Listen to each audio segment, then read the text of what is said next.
Thank you, folks, for joining on how to pitch to VC. While fundamentals of pitching to a VC still remains the same, but there are things which has changed due to COVID-19. And let's understand what are the do's and don'ts in this crisis and how to go about doing it. And we'll address that first, and then go to the next, in terms of how to engage with the VC. What are the do's and don'ts? This is a quick, what do you say, a ready reckoner kind of stuff for you guys in terms of whenever you are looking to engage with a VC. That's the contact, pitch at 100x.vc. Note that down. That's where we review the applications for class 2. So 100x.vc is a first check fund. We come in at a seed stage, early stage startup which is raising their first institutional check. And you can write to us with your investment proposal at pitch at 100x.vc. We invest using a document which is called iSafe, which is India Simple Agreement for Future Equity. iSafe is a very structured documentation, but very simple one. It's a 6-page document. It's open source. You can go to 100x.vc website, download it, and use it for your purpose. Even if you are not raising money through 100x, it's a free open source template available. So please review that. What it does is it brings power back to the founders, where you are able to control your company as you wish across. And with an assumption, the iSafe vis-a-vis what is the alternate is shareholder agreement or a convertible note. Now let's say when you do a shareholder agreement, you are ended up giving across a lot of rights to the investors very early. Board seat, voting rights. You will have to create an ESOP pool. So a lot of structure comes at early stage where you're just starting off and you don't want to be managing such a heavy legal document. And that's where the safe note comes in, or convertible note. Now what happens in convertible note? It's a loan given to you. It's a debt on your book which converts into an equity at a later stage. But if your startup fails, you end up paying back the debt to the investor. So that's not a great model. So iSafe gives you best of both the worlds. Where it, uh, some Pratna is talking, but anyways. So idea is, if you are able to, get the money while it's not debt on your book, and you are able to uh, not give rights to the investors and continue building your business. And whenever you raise the future round, so you are not discussing valuations, you are not getting into valuation discussion. So valuations are tough to arrive across at early stage, right? So how do you bypass it? So defer the valuation, push it across to the later stage when you are ready to raise a price round. So that's where iSafe comes at play. Please review it. It's a great instrument. And for this session, any comments, post on our Twitter handle at the rate 100x underscore VC. What is in the minds of investors in COVID-19, right? The COVID-19 has changed so many things. All of us are learning new stuff, while you as an entrepreneur have a bigger task, and you guys are building something valuable. The focus which we also as an investor are learning across to invest online, right? Without meeting. In fact, in class 2, we would end up doing all our companies meeting remote, right? We have not met any of these companies in person. And that's going to be huge change for us, the learning. Typically, we were very quick in terms of our closure also. It took us at least 8 to 10 video meetings before we could arrive at a decision. So things have changed. So let's see what investors are looking into COVID-19 with startup investing. One is, are you able to, position yourself and talk about market dislocations, right? What are the consumer behavior change and how it is impacting your startup or your business, what you are doing? There is a huge amount of market dislocations which has happened across due to COVID-19. People are at home, people are not traveling, everything happens on a mobile, everything happens remote. So consumer reprogramming has happened across and markets have dislocated. So is this something which you have factored in your startup pitch. Next is most of the founders who are trying to turn their setbacks. I mean, there have been challenges into springboard for opportunities. They are are able to get some attraction from VCs because they know how to pivot. They are agile. They have pivoted that model into the positive way and trying to take advantage of this accelerated technology adoption. And so VCs are okay. Can Arvind go on mute? Oh, thanks. So, idea is you need to have a slide which is pitch before crisis and after crisis. Two slides are very important in your pitch deck, which is before crisis, this is what you are doing across. After crisis, this is how the market has changed, and this is what you are doing across. So include these two slides. Uh, you know, all the VCs would like to work with founders who have got growth mindset, right? They are able to overcome obstacles, are able to use the disruption and create that opportunity which goes hand in hand. There is extreme focus required, right? So unless you have very focused, kind of approach, uh, it's very difficult for anybody to invest. So idea is question everything. So let's say you have got possibility, you can generate 5 revenue models, right? So different ways of generating revenue, but then it's diluting money, how much capital you will put at each of those channels to generate revenue. So you can't be an omni-channel day one kind of stuff. So pick up your strongest channel of generating revenue and focus only on that and deploy capital for that. So how do you question everything and build that extreme focus? Valuation through value creation. So today nobody talks about valuation. So everybody is trying to look at, is this startup creating value, and then valuation comes automatically. So growth and profitability are the two things which we are looking with every startup. Earlier it was growth which was the key focus. Now profitability and sustainability is also in discussion. uh, can you what is your messaging, right? Can you explain that value creation to your clients, your customers, and are you able to generate those referrals kind of stuff? So that is one which is very important. Acceleration relationship with technology. Technology has played a key role for all of us to survive in this COVID. So how have you been using this rapid technology adoption by customers, right? How are you using capital, right? Do you respect money, right? How do you value your time and capital, right? And to generate scale.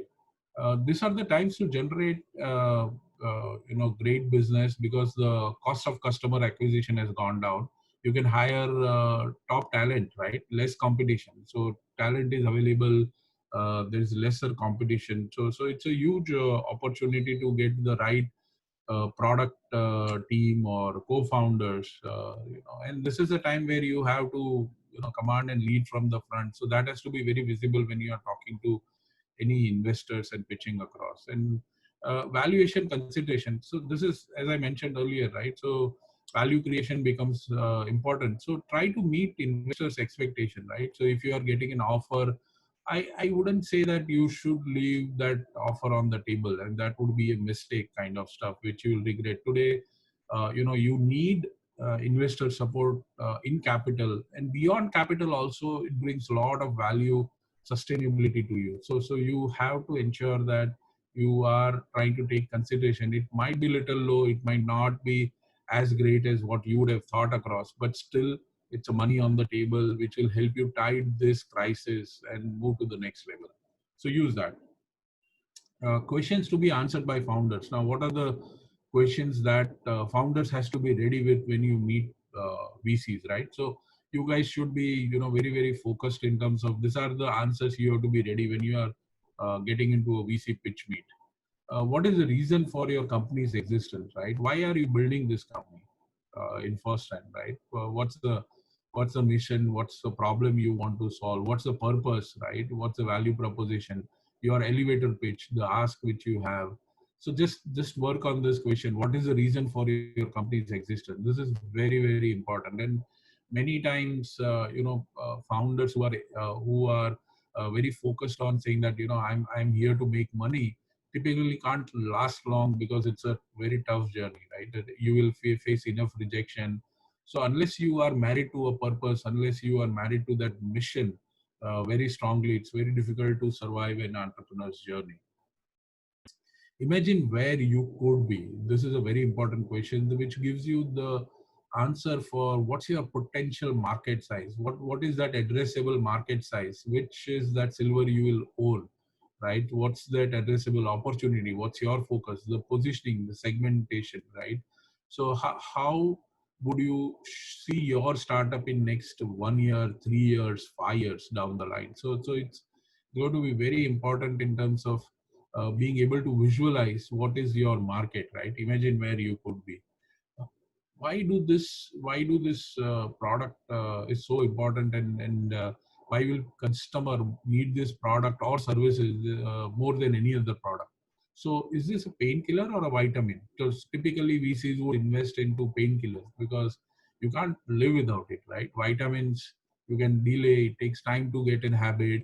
So products which are painkiller, which sells by itself, are very, very visible for VCs to invest across. So is this a nice to have, need to have? Does it fill a vacuum?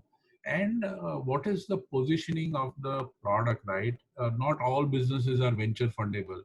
Uh, what VCs look is non-linear growth, virality with velocity. So how do you bring that virality with velocity is going to be very, very important. So just start looking at that part of it. Timing is very, very important, right? Why is this right time to build a startup now? What is it that fundamentally it has changed, or why do you believe this is a great time to start your business, right? One is, it can be economic impetus. These are better ways of doing things. So for example, cloud computing, right? It changed a lot of way startups build. The cost of computing has gone down drastically. Building the proof of concept or MVP has gone down due to cloud. So better ways of doing things. There is a huge economic impetus in terms of delivering the product or service, or internet cost has gone down. Huge options. Enabling technology, right? Trajectory of innovation. So let's say, for example, if GPS as an technology would not have been there, what would have happened?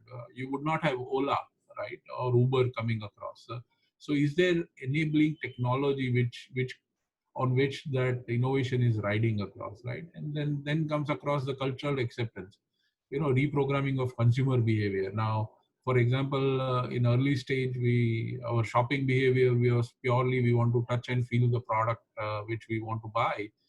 E-commerce changed and reprogrammed us that seeing the goods on the mobile without touching, we are able to buy it. So it's a huge change and reprogramming which we saw across. So timing is very important. Many times startups are ahead of time, right? And there is always a chances that your idea might be good, but if you're ahead of time, you will fail. Understand where you are now, right? So when you are pitching to any investors, just ensure that you are capturing enough metrics, measuring traction. Second is in terms of capital, how much capital you have, how long you can last without funding, with funding, how much funds you would need to scale, and work backwards in terms of saying that, let's assume you raise a small amount of capital, maybe 25 lakhs, and how long it will last, how long it will it take you to help to raise the next round, right? So what's that capital need which you will need across team? What are the competency gap? Every team has holes, and VCs understand that. So let's say, for example, you are a great tech founder and you need somebody to do the business development side of it. So just mention that in your saying that you are looking across to hire a business development person, and that gives enough confidence for VC saying that what is missing in your pitch, right? Kind of stuff. So identify those two competency gaps. If this idea was so good, why isn't everyone working on it, right? So this brings to giving us all the insights about the competition, right? Who is operating in this space? What's the landscape like? How well funded they are? What's big? What kind of team size do they have? What is that unfair advantage? What is that unique you are doing? What's your moat, right? What is that barrier to entry so that you will be the winning founder, right? And investors should look at it. So just paint your pitch deck, with the market details in terms of who is your competition, how does it work across. Why will you do better than the established incumbents, right? There are so many established players, the big boys. Let's say, for example, if you are building across a great workflow kind of stuff, so why would you believe that Google will not be doing or Microsoft will not be doing, right? So what's your execution plan, monthly rolling business plan? How are you going to be delivering your product service? What is the consumption pattern with your consumer, right? What is the difference which you will bring across? What is the go-to market, the distribution and the sales channel, right? So how are you going to reach to the customer? So all these things are very important in terms of challenging the established players in the market. Now so these were the basic questions which you have to be ready when you are pitching across to any of the VCs. Let's discuss across tips to improve your VC pitch, right? So these are couple of pointers which typically I've seen in my experience. You should be doing and not be doing. Both are there. So this is the elevator pitch template, right? How do you craft an elevator pitch? This is like 30 seconds elevator pitch. This is very important. You can take a screenshot of this whole elevator pitch. What it says is you just fill in the blanks. I intend to offer, insert what is your product or service, to insert the name of or type of the customer, right? So that they will be able to, what's the benefit and value to the customer. If you are able to explain this, or you are able to pitch your idea to the investor in this 30 seconds, it gives a lot of confidence for VCs to start deep diving it once they like this idea. So but remember, as I written below, saying that how you say it is also important, right? And how you pitch is also important. So just practice, practice, and practice. So let's try and see across how typically in entrepreneur would pitch. So we would see across a lot of entrepreneurs talking about their product. Product is not for what VCs invest. VCs invest in a business, right, into the company. Now, if you are going to talk about the product, saying that I have built 128-bit encryption, so what? What should I do about it, right? It doesn't have any value. So, convert your product to business, right? So it's very important to ensure that you are not talking product, but talking business. So, right. So you ask this, so what, as a, questioning your product, and then you will come out saying that this security is unbreakable. Ask, so what?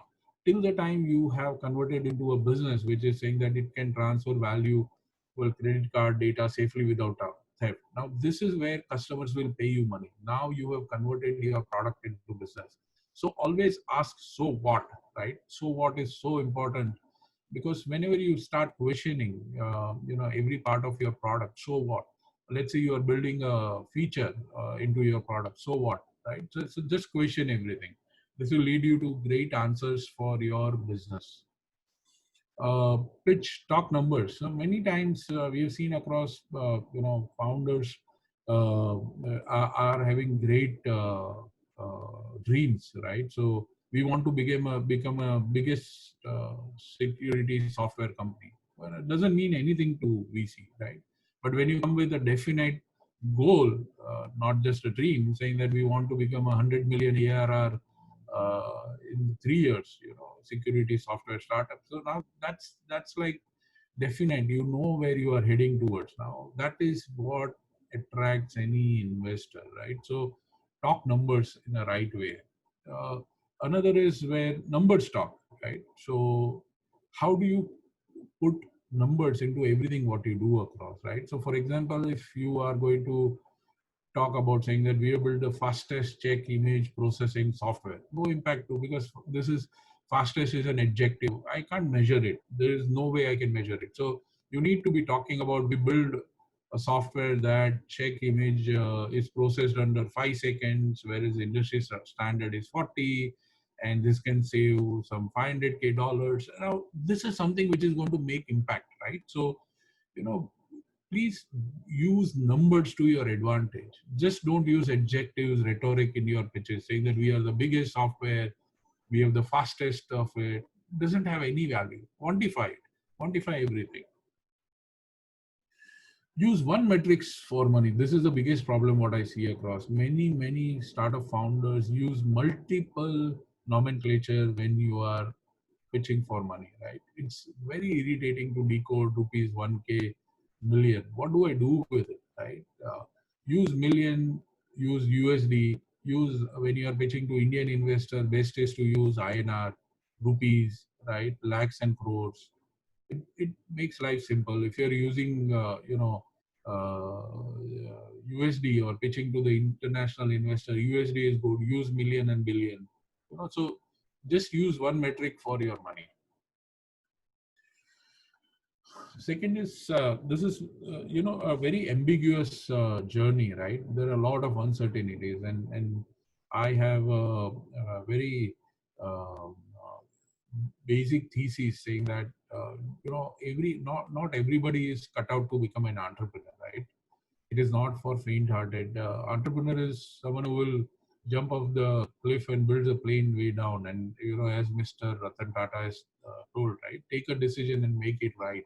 Right, this is entrepreneurs, right? So idea is somebody who has confidence, self-belief, is comfortable with unknown, right? So how do you will never have a perfect time to build your startup, your perfect environment, your perfect setup, everything is perfect for you. No, you will never get it. So idea is how do you work with these unknowns and uncertainties is going to be very, very important. And you need to have that irrational perseverance. Perseverance is when you have, have that madness, right? Madness of building things, madness of saying that I am out here for my mission, right? And I'm going to devote whatever number of years to build it. And that kind of perseverance makes a great startup, right? You will have your weak moments, there is no doubt. You will have tough times, weak moments. Founders will split, team will churn, product will not work, customers will leave. There will be challenges, but how do you overcome it, right? How do you build it? That's why being an entrepreneur, it is tough, and not everybody becomes successful. While you've chosen becoming an entrepreneur, it is an applauding task. But idea is, please understand that you have to start training your mind. You build that risk muscle for yourself, where you are able to manage that risk, kind of stuff. Entrepreneurs build wealth, not income. This is one of the big red flags when founders expect a lot of salary at early stage, seed stage. Idea is you need capital for your business. You don't need. Why you become an entrepreneur was to create wealth, right? You solve a purpose, and money was the byproduct. And entrepreneurs typically end up building their own company. They are the largest shareholder at that point. So let me give you an example. Let's say, for example, today you start your journey. You own, between founders, let's say two founders, you own 100% of equity. Now that equity has no value unless an investor comes over. And let's say an investor comes over and puts in a 2 crore into your company at 10 crore valuation. Now the company is valued at 10 crore, and investor is having, let's say, 20% of your company, investing 2 crore rupees. Balance 80% is with you. Now 8 crore wealth of your company is owned by you. While it is not cashable, but on paper you have created a wealth for yourself, and for future, this is continuously going to increase. Now this is where you are start focusing across on wealth, not income, the larger side of it. Many of the professional turned entrepreneurs, somebody who is in a job, who would have, let's say, I was earning, let's say, 20 lakh rupees, and now, at least I need 2 lakh rupees kind of stuff. It doesn't work across. So I focus, at early stage has to be using capital for the company. There will be many objections on the way in the pitch meetings. So if you are not getting any questions in your pitch meet, which means VCs are not liking you, it does not mean that you have passed it. So idea is, if there are interaction questions, which means VC wants to know further. It takes minimum 7 meetings to close with the VC, right? So this is an average. So unless you are crossing that kind of bar, don't expect money very soon, kind of stuff, right? And typically an email from a let's say VC saying that please send me the pitch, we are interested, does not make that he's going to write a check. When you're, so let's understand when the objections, what kind of objections and what you should be then doing across. So let's say within your pitch meeting, you are being asked across a lot of the questions on market size. So VCs are then not believing that your idea can scale, and let's say there are a lot of talk on your business model. So then the unit economics, your go to market, the pricing, the ability to make money is that challenge, right? Objections on the go-to-market strategy, right? VCs do not believe in your execution plan. If VCs are, there is queries around competition, then VCs are worried about the founders' ability to raise the next round, right? So typically what happens in a VC world is you take pole positions, right? One or two companies get maximum share of the VC capital. So if there is a competition and somebody else is getting more funding, chances of you getting funding is then becomes very difficult. So you need to, if there is competition, you need to work on that. Discussion on founders team, saying that, okay, you are a solo founder, then try to get a co-founder. Or if you have a team and both are techies, then it's incomplete. Just work on the team side of it, kind of stuff. So if there is more information about the product, they don't see product market fit readiness. And after every pitch, please take notes, right? Write your notes, write your minutes of that meeting, recalibrate your pitch for success. And once you get a term sheet, that's the logical outcome of any founder being able to now move forward with VC relationship. And that's where VC stop doubting and start trusting. This is the most important slide in my today's talk. Is please understand, you have to be in investor's mindset while you are pitching across. So hear money 3 times. This is what investors think. So when you are talking about unmet need, your market size, your solution, what you built, what do we see here? Is there money to be made? When you talk about your team, your execution, are these people who will make me money? And lastly, your financial projection, your terms of investment, exit, how much money I can make. So these are the 3 answers which typically VCs look for. Is there money to be made? Are these people who can make me money? How much money I can make? So I think this is where I would end my presentation and open up for questions if you guys have any kind of stuff, and we can have some discussions one-on-one. Thank you so much for the patient listening.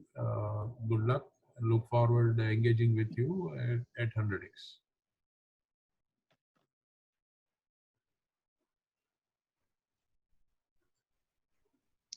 Hi, this is Kalyani here from the incubation cell. So if you have any questions, request you to use the raise the hand option. You can then unmute yourself and ask the question.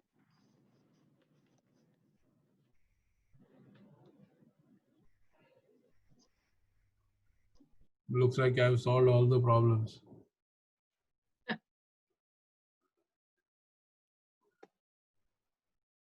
Yes, we have a question from Devi. Please hi, go ahead. Hi, Sanjay. So I just wanted to question on one thing. Your detailed version is more so in relation with VC. Does this also apply for all other investors if I'm looking at private equity or maybe a endowment fund, or does the same structure apply even there? No, this does not apply for, this is for angel investors and early stage VCs, the first checks. Okay, got that.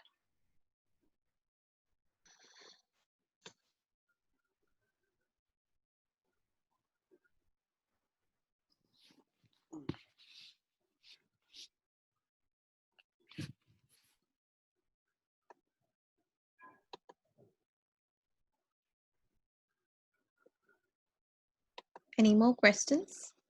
Yes, we have a question from Mr. Srini. Sure. Yes, sir. Thanks for your presentation. Is it better to be better to remain bootstrapped or expand with VC money? So if you are able to build your business with your own money, that's the best way to build a business, right? So equity is the costliest way of finance. So you raise money unless, see, not all businesses are venture fundable, and you would have heard that multiple times. And reason is, raising venture capital is very, very tough. So for example, in our class one, we had 1982 applications and we ended up investing in 20 companies. So VC is a 1% business, right? And it's unfair business also in that sense, where you are. So, for example, many times I've heard across founders lamenting, saying that they have a better product, they have a better customer base, still other guys got funding. So there's no real benchmark in terms of why somebody will get funded and why will not. But there are basic fundamental rules why a startup founder gets attracted. But there have been enough and more cases in history. So, for example, one out in public is companies like Taxi for Sure, which was a great customer story, but could not raise funding. They ended up selling themselves to Ola. Bootstrap businesses have been hugely successful, like Zerodha, Zoho. So there have been examples, but we have got far and more examples where people who have raised capital and used capital to advantage have been able to build larger businesses and in a rapid time. Thank you. One more addition to that. That was a very good eye opener. Is an organic growth better, or should we look for a rapid implementation with some financial support? It depends upon the mindset of the founder, right? How he wants to build his company at what pace. Nobody else can dictate it. It's the founder. So let's say a founder is happy building across his business within a region, that's fine. If within, let's say, his state, that's fine. If within India, that's fine. If he wants to go global, it's fine.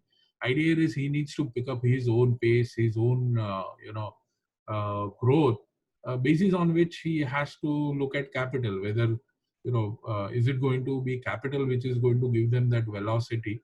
But obviously the product has to have that inbuilt virality for growth, right? So I would always put back in the entrepreneur's hand in terms of how they visualize their company. If they want rapidly growing across, then they would need lots of capital to build their company. Thanks. We have a question from Rishabh. Rishabh, please go ahead.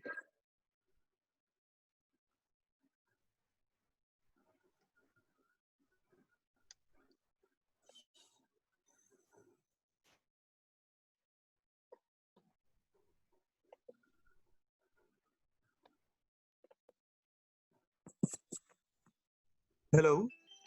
Yeah, Rishabh. Yeah. Sorry. It was mute from my side. So thank you, Kalyani, and good morning, Sanjay. Good morning. I have one question regarding the contribution margin. So we are developing a two-wheeled vehicle. In fact, it's an electric vehicle. It's a two-wheeler. In that case, what should be the typical contribution margin? It should be any product which has got margins which are upwards of 35% makes a good, interesting investment, because then there is a huge amount of opportunity to build a profitable business at a later stage, right? If the margins are there, which means today you can make losses but scale the business, but at the right time you can flip across and be profitable. So 35% is something what 35% business contribution margin is what we would look at. Sorry, I have just a follow-up question regarding this only. So this 35% also applies to the first set of vehicles. Let's suppose that 100 units. So it applies also in this set of vehicles, or when we are expanding, and then when we are making like in 10,000 units, then also it should be applicable. In which stage? Earlier the better, Rishabh. Earlier the better. Oh, thank you very much. The path to profitability has to be visible, right? Unless you can show VCs a path to profitability, saying that your model has capabilities to make money, otherwise it would not work out. Thank you, sir.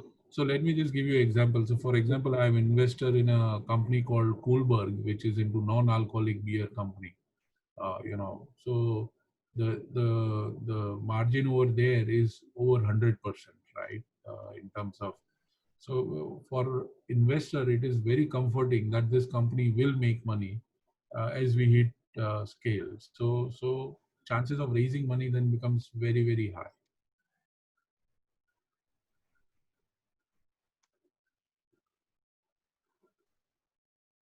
Thank you, Sanjay. Yeah. Next question we have from Atishay Agarwal. Atishay, please go ahead. Sure. Thank you so much. Hello, Sanjay. Good morning. Thank you for such a wonderful presentation. So typically, I would want to know a little bit about a B2B SaaS setting. So what is a typical MRR that is expected out of in a pre-seed evaluation for a B2B SaaS startup to gain the right traction from VC investors? So first and foremost, you should have a couple of customers which are paying. That's like proof of the pudding, at least in terms of customer. And the second is in terms of the churn. Let's say, for example, if there is a huge amount of churn which is happening across, then it's a bad sign for anybody to invest across. From an MRR perspective, we look upon on a technology SaaS-based software product. It would be at least around 2 to 5 lakh rupees monthly for a pre-seed kind of seed stage investment. And once you are able to cross double digit 10 lakhs kind of stuff, your ability to raise a little larger round would be possible. Sure, I get your point. Thank you. And just a follow-up question on that. So for such kind of settings, what could be our expected MRR growth, either month on month or quarter on quarter, for us to attract the right traction? So when the base is small, typically it's a compounding kind of stuff. So, if you are able to showcase, at least 50 to 60% growth minimum kind of stuff, because the base is so small. So you would be actually doubling it possibly every quarter kind of stuff. Sure, I get your point. Thank you so much for responding.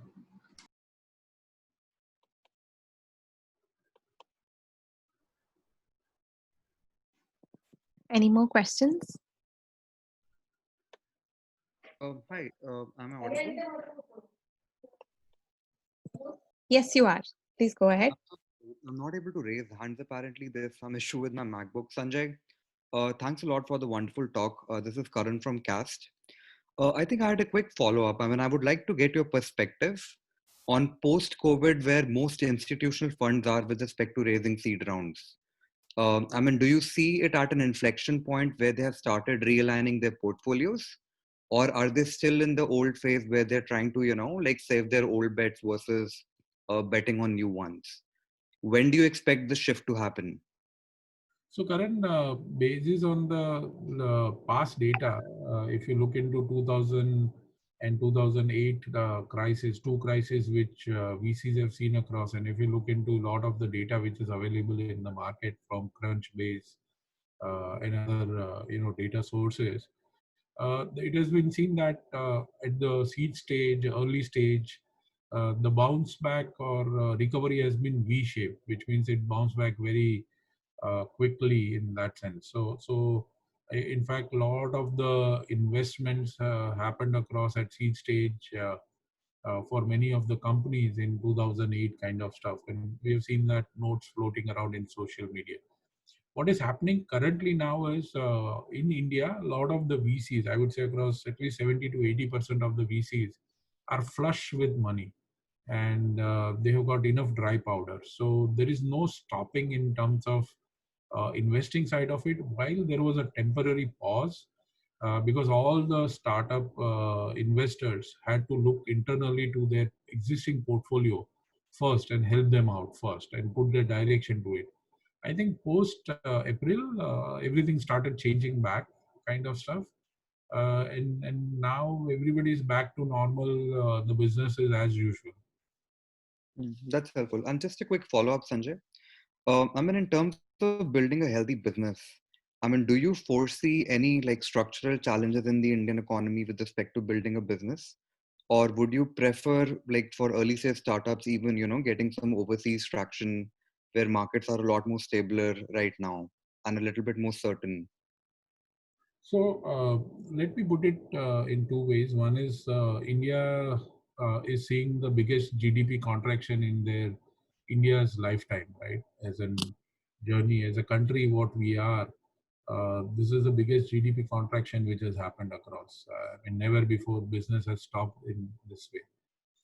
What has changed in this time is the adoption of technology for Indian businesses have grown drastically. So, for example, the SMB market, which was not a great buyer of technology, and usually we would push all our startups saying that why don't you go global and get money in dollars, and outcomes will be higher.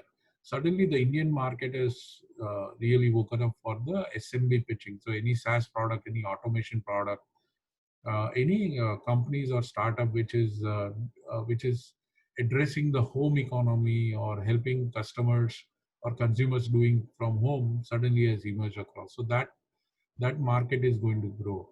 The second opportunity which we have seen across is suddenly the the mindset of entrepreneurs, what we are seeing across, has gone global.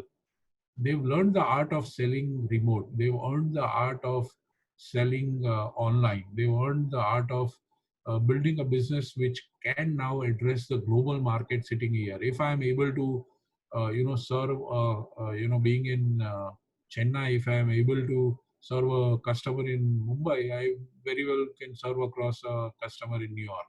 So idea is everything has gone global. So mindset has suddenly changed across in terms of building a very large business, scalable business. So founders with that kind of opportunity are going to see a lot of traction. That's helpful. Thank you, Sanjay. Much appreciated. We have a question from Ravi Shankar, Skyraptor. Please go ahead, Ravi Shankar. Yeah, thanks, Kalyani. So am I audible? Yes. Yeah, good morning, Sanjay. Good morning. So I have a question related to business plan. So this COVID situation have given a lot of challenges to manufacturing sectors. Mm-hmm. And do you think that companies which are at early stage should include some business plans, continuous business plans, and this challenges? Would it change the way which we are presenting in the business plan? No, as I mentioned across, you need to have pre-COVID, post-COVID kind of scenario where your business was, how you are able to manage this crisis. These two slides are going to be very important when you are pitching across to any VCs. From a BCP perspective, business continuity plan, at the seed stage, would you be able to afford those kind of bench? I doubt across, right? If you are well funded and can do BCP, nothing like it. Okay, because what we see is for IT companies, it is easy for them to operate remotely. But in case of manufacturing sectors, they will have a complete stoppage during this kind of challenging situations. Maybe situations might happen post-COVID also. We hope it should not happen. So what I feel is, so how the manufacturing sectors can operate on this situation to make some revenues. So do you have any visibility? Manufacturing side, we have seen across, the opening up of manufacturing quite early for the essential businesses. So depends upon what kind of sector you are into.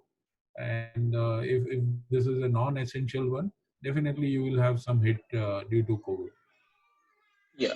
So now we are into bicycle business, and this COVID situation, we see a lot of opportunity to sell our product, but we are not able to operate on these situations. So we see opportunity, but we see obstacle here. So that is what we are pretty much confused on this state on this COVID situation.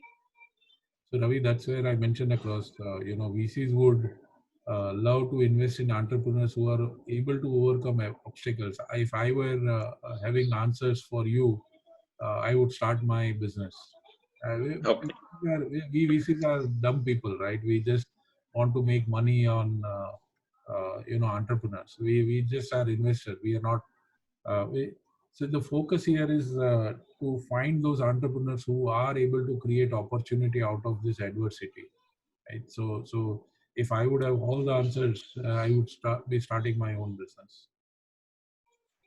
Okay, understood. Yeah. Thanks, Sanjay. Yeah. We have a question from Samarth. Samarth, please go ahead. Yeah, thank you, ma'am. Am I audible?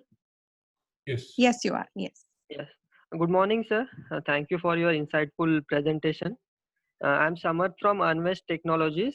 My question is what do you feel about two-sided marketplace, sir? Like, does something change from how you think of a product versus marketplace? Does something change there in two-sided marketplace? So idea is two-sided marketplace are always going to be interesting. Depends upon what niche you are into, and does it have an enough supply and demand side of it. So many times in a two-sided marketplace, it's where you are fighting on both the ends, because you have to create a supply, continuous supply, and generate demand equally for the consumption. And because you are a middleman in between, managing both becomes difficult. So definitely opportunities in marketplaces are continues to build across, and investors are interested in marketplaces. Thank you so much, sir. We have a question from Kavita. Kavita, please go ahead. Yeah, hello. Good morning, Sanjay. This question is regarding the previous question. It's a continuity actually. So if we take a pivot during the COVID situation from our core technology or from the core product, is it a better, because if this is not going to be a recurring revenue business or something, is it going to be reflecting back from the future investments that we are planning to take? What No, would be the... Not at all. Not at all. If you are pivoting across due to this unfortunate situation, this would be considered as a positive step, and it would be you saying that you are nimble and agile, being able to pivot your business to ensure you survive. See, if you are alive, you can then raise money and do many things. But if the business is going to go dead, you don't have choices. The first is to remain in business so that you continue to build the opportunity. Got it. Perfect. Yeah. And one more thing, like you had already mentioned, technical founders. If the founders and the core team is technical, and we are planning to hire a CEO for the business, many a times I've seen when you have a CEO from the outside, it doesn't do well, especially in a technology startup. When it is a core technology, ours is a biotech startup. So in that way, how do we address this issue? There's always an uncertainty, and VCs or the investors, they don't get okay if we are handling, be it a CEO or business development person. How do we handle this situation, or how to get a better person, reliable person? Is there any suggestion on that? No, I can only give you a commercial aspect to that, saying that whenever you are hiring an outsider, so-called, and your mindset is saying that he is an outsider. Or we don't know much about them. We don't have an. Let's say it is an unknown person, and you are trying to testing out. Then just do a founders agreement kind of stuff, where you have a vesting of the person's equity, So that, because see, equity will once given cannot be taken back. So idea Yes. is the focus of the equity has to be very, very clear, saying that if this person leaves across, he needs to return back the equity in X amount of time, and you need to have a clear expectation mentioned across in terms of deliverables. At what level the performance considered as good. Now, let me give you an example. Let's say you got a sales guy who is coming on time, writing and making every notes, and is a perfect whatever a book manual would be, and gives you everything, but is not being able to deliver sales.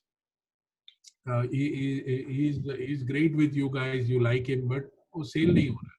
There's another guy who is not a great guy, you don't like him as much, but he's performing and he's giving you sales. Whom would you hire? The person who gives the sales. Absolutely. So that's how things has to be taken across. What is that metrics you want, right? You are not getting into a marriage. What is it that you want from that person, right? If he's able to deliver, might as well take the best of it. Every person will have holes, right? Every person has challenges, right? So if it is working for your business, the business is growing, then you will take your assumptions and move forward with that person. So again, it's an individualistic call how you want. You don't want to be hiring a toxic person in your company, but definitely a person who is able to deliver your key goals is going to be important. And if you look into Google's history or success, it was basically started once they had this management co-founder called Eric Schmidt, who joined across Sergey and Larry Page at that time. So Eric Schmidt was the guy who came from all the management background. He drove the sales, build it into an organization. So you need people around it. That's right. That's right. Okay. Thank you. Thank you, sir. Hi, Sanjay. So I have a question. So this, I also have this belief that companies have to be profitable in order to be successful in the long run. But somehow these companies like Flipkart, Zomato, Ola, Oyo, Paytm, Swiggy, BigBasket, they all have a very high valuation and have raised a lot of money, but still are not profitable. So on any idea on what would be their plan to become profitable? Like, this seems like a mystery to me. So so let me just give you a mindset of an investor, right? So when I'm looking, let's say you are building a company and which is having, let's say, 20% profit. You are at 1 crore turnover, you are doing 20% profit, which is 20 lakhs, and you are growing at 20%. So next year you will be at 1.2 crore. A great business, good. It's a lifestyle business. Another business which comes across and builds a business which is going to be, let's say, similar 1 crore, but is making losses of 20%, which means he will lose money 20%, but he's growing at 100% growth, which means next year it will be 2 crore, but he will make 20% losses. VCs will invest into that business because the chances of that company to make money or profitability at a larger scale is always going to be there. Today also, for example, Amazon is making losses and still being valued in the capital market so big because the ability to make profits is huge. The money is invested to make losses to build that growth, build that moat, right? And what happened with, let's say, for example, Flipkart, it changed itself multiple times, multiple opportunities which it got created, like PhonePe, and today Walmart acquired. Now, what happened to the founders? They got a great exit. What happened to investors? They got a great exit. What is the benefit for Walmart? They are able to run the largest e-commerce company in the country. And in comparison to Walmart, which is an offline retailer, today they have got a competing business to Amazon, which is an online retailer. See, idea is the business is not just looked with a myopic of just making profits initially. It's looked upon at the rate of growth, the continuous business which gets created across, what value creation it is happening. Flipkart actually changed India's way of doing business in terms of e-commerce. A lot of small sellers are able to use Flipkart to do business. So enough and more opportunities get created using across this challenges. Today, India, for example, does not have a super app, right? For example, WeChat. Right? Can Paytm become that? Yes, possible. There are multiple hindrances. Whether it will happen or not, it's going to be tough. But all of them are trying to build something which is valuable, and they are solving problem. For example, Ola is solving a problem. It was a huge boon for Indian consumers. Yes, to create the market, they used a lot of the capital to build it. I was investor in Oyo Rooms, first check writer. I got a 280x exit when I sold my stake in Oyo Rooms. When he was just a 16 years young founder, and story has been very fascinating, and the way he has built the largest chain of budget chain. Yes, he has consumed lots of capital, but he wanted to build a large budget chain, and which he has been able to do it. And when you're doing rapid growth, there are going to be mistakes, there are going to be losses, which are factored across when you are investing into it. But what an investor mindset is going to be is you enter at a valuation and then you exit at a valuation. Now, profitability or non-profitability is very important for us to evaluate in business plan. But does it matter on to valuations? No, it is the growth which will matter across a lot. Got it. Yeah. Thank you. We have another question from Rishabh. Please go ahead, Rishabh. Yeah, I think we can close with this one, Kalyani. It's close to 12, so maybe we can take this as the last question. Sure. Sanjay here, Rishabh again. I have one more doubt regarding this electric vehicle sector. How exactly you see the post-COVID sector, the post-COVID when it comes to like manufacturing, like especially automotive sector, electric vehicle two-wheeler sector, because we are not like an internet company and all. We are more like towards manufacturing hardware-based, deep tech hardware-based. So how exactly you see the market? See, I'm not an Rishabh. I'm not an expert in this EV space. We are studying the space, so we have not taken any decisions or investments. So it would be wrong for me to comment and give you any guidance. And so I have one follow-up question regarding the storytelling that you just said in your previous statement. Yeah. So what all should, or in fact, how should a story be told to an investor or even to a team or those kind of stuff? What are the things that should be included in a particular storytelling?